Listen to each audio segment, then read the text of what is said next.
Tarafsizlikka janoza o'qildi. Eronga kimlar qarshi, kimlar qo'llayapti? Assalomu alaykum hurmatli kanalimiz kuzatuvchilari. Kanalni qo'llab-quvvatlash maqsadida obuna va like tugmasini bosishni unutmang. Yaqin Sharq allaqachon global urush markaziga aylandi. Xarita shaxmat taxtasini eslatmoqda.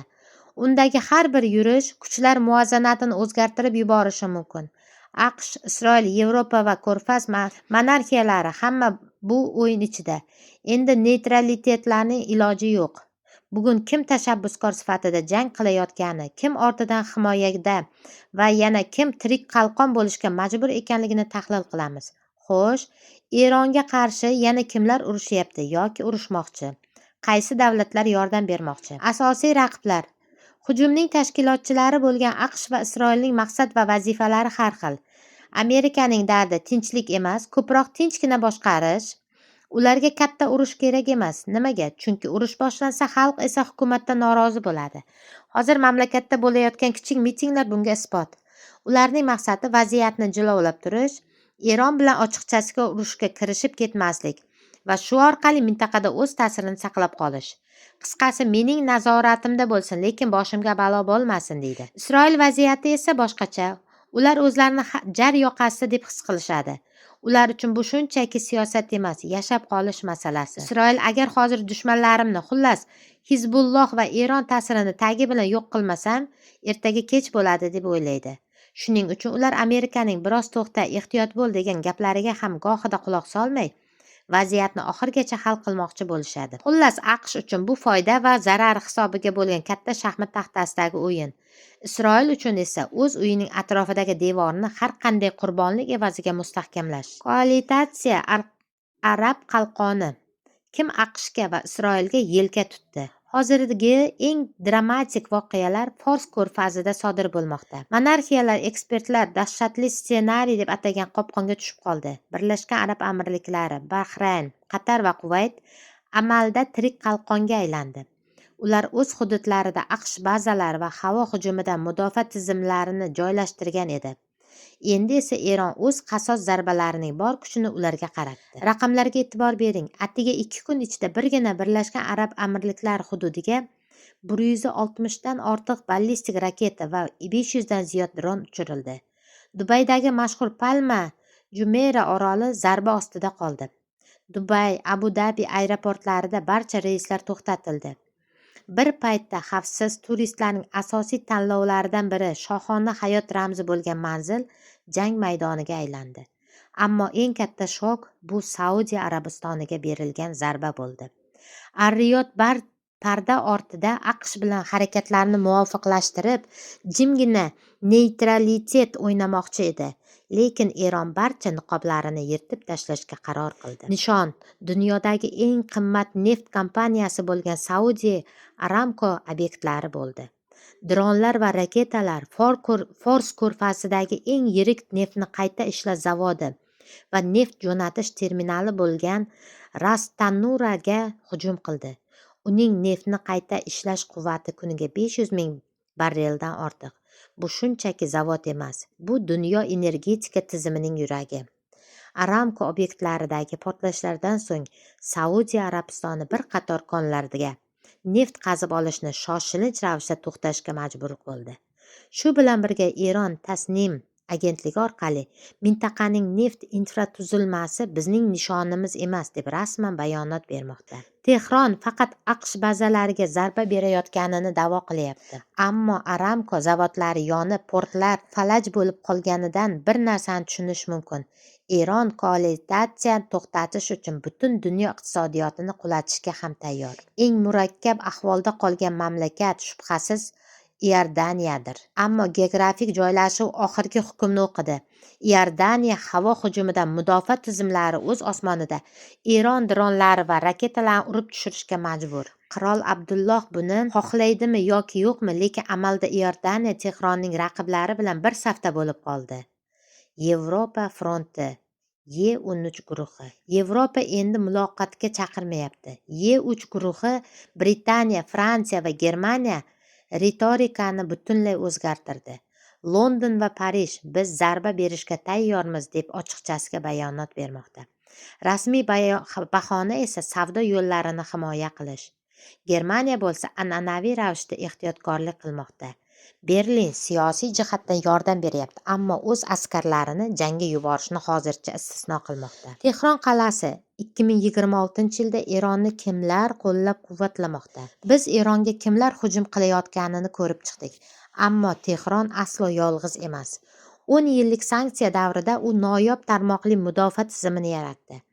Endi qarshilik o'qini tashkil etuvchi kuchlar va Islom Respublikasining ortida turgan yirik o'yinchilar haqida gaplashamiz. Xo'sh, ular kim? Haqiqiy ittifoqchilarmi yoki shunchaki vaqtinchalik hamkorlar? Eronning mintaqadagi qo'llari.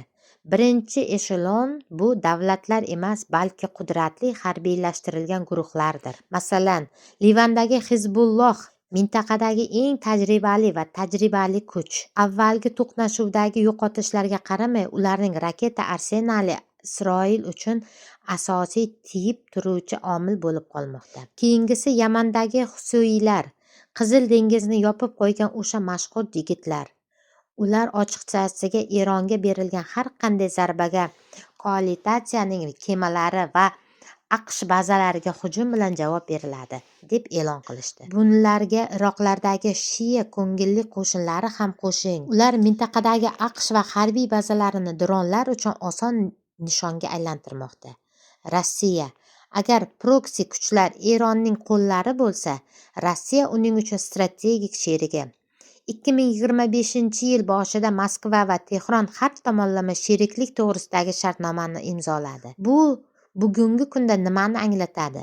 Birinchi o'rinda harbiy texnologiyalar almashuvi. Rossiya Tehronga zamonaviy havo hujumidan mudofaa tizimlari va elektron kurash vositalarini yetkazib bermoqda. Bu shunchaki hamdardlik emas, bu to'laqonli harbiy simbiozdir. Xitoy. Pekin har doimgidek hammadan ham nafisroq va chuqurroq harakat qiladi. U uchun Eron shunchaki hamkor emas, balki asosiy energiya yetkazib beruvchi va Buyuk Ipak yo'lining strategik tugunidir. Xullas, Xitoy Fors ko'rfazi qirg'oqlariga avia tashuvchi kemalarini yubormaydi, lekin uning 2026-yildagi roli koalitsiya uchun haqiqiy xavfga aylandi. Birinchidan, bu iqtisodiy yostiq. Pekin har qanday sanksiyalarni chetlab o'tib, Eron neftini sotib olishda davom etar ekan, Tehronda uzoq davom etadigan urush uchun mablag' bo'ladi. Ikkinchidan, diplomatik soyabon. Xitoyning BMT Xavfsizlik kengashidagi mavqei bu G'arbning Eron rejimida butunlay yo'q qilishga qaratilgan urinishlarini to'sib turuvchi asosiy siyosiy qalqondir. Eng muhimi razvedka. G'arb maxsus xizmatlarining ma'lumotiga ko'ra, Pekin Tehronga o'z sunniy yo'ldoshlar guruhidan foydalanish imkoniyatini bergan. Bu shuni anglatadiki, Eron real vaqt rejimida Isroil qo'shinlarining harakatini, AQSh va aviabazalardagi faoliyatni ham tizimlarga joylashuvini ko'rib turibdi. Xitoy amalda Eronga yuqori texnologik ko'zlarini taqdim etdi. Bu esa Eron raketalarini hayratlanarli darajada aniq nishonga tegishini ta'minlamoqda. Shimoliy Koreya. Kutilmagan o'yinchilar ham unutmaslik kerak. Shimoliy Koreya yillar davomida Eron bilan raketa texnologiyalari sohasida yaqindan hamkorlik qilib kelmoqda. 2026-yilgi sharoitda bu kanal ballistik raketalar zaxirasini to'ldirish uchun katta ahamiyatga ega bo'lishi mumkin. Yakuniy xulosa. Keling, xulosa qilaylik. Joriy yilning mart oyi boshida shuni ko'rsatdiki, Yaqin Sharqda shunchaki davlatlar emas, balki ikkita eng murakkab global tarmoq to'qnash keldi. Bir tomonda koalitsiya AQSh va Isroil texnologik mushtni, Yevropa siyosiy qalqoni ta'minlamoqda. Birlashgan Arab Amirliklari va Saudiya Arabistoni kabi arab monarxiyalari esa mudofaaning oldingi chizig'iga aylandi.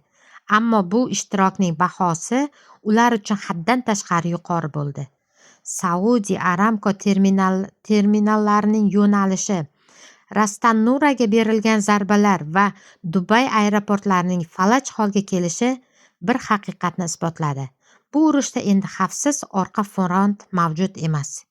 Ikkinchi tomonda esa Eron va uning ittifoqchilari. Tehron bu ulkan o'rgamchak to'rining markazidir. Ishonchli vakillar. Yerda asosiy jangni olib borayotgan bir paytda Rossiya havoni yuqori texnologiyalar bilan himoya qilmoqda. Xitoy esa iqtisodiy tirgak va Eron raketalari uchun sun'iy yo'ldosh ko'zlarini taqdim etmoqda. Bu yangi turdagi urush. Bu yerda kimdir hujum tugmasini bosadi, kimdir koordinatalarini yetkazadi. Boshqasi esa buning uchun o'z infratuzilmasi bilan tovon to'laydi. Chegaralar yuvilib ketdi. Neytralitet esa endilikda erishib bo'lmas hashamatga aylanganidek. Global nizo shuni ko'rsatdiki, Eronning qarshilik o'qini oddiy aviazarbalar bilan sindirib bo'lolmaydi. Biz urushdan keyingi yangi davrga qadam qo'ymoqdamiz. Unda xavfsizlikning eng eski qoidalari endi ishlamaydi. Savol bitta: kimning tarmog'i chidamliroq chiqadi va kim bu global qarama-qarshilikda birinchi bo'lib taslim bo'ladi?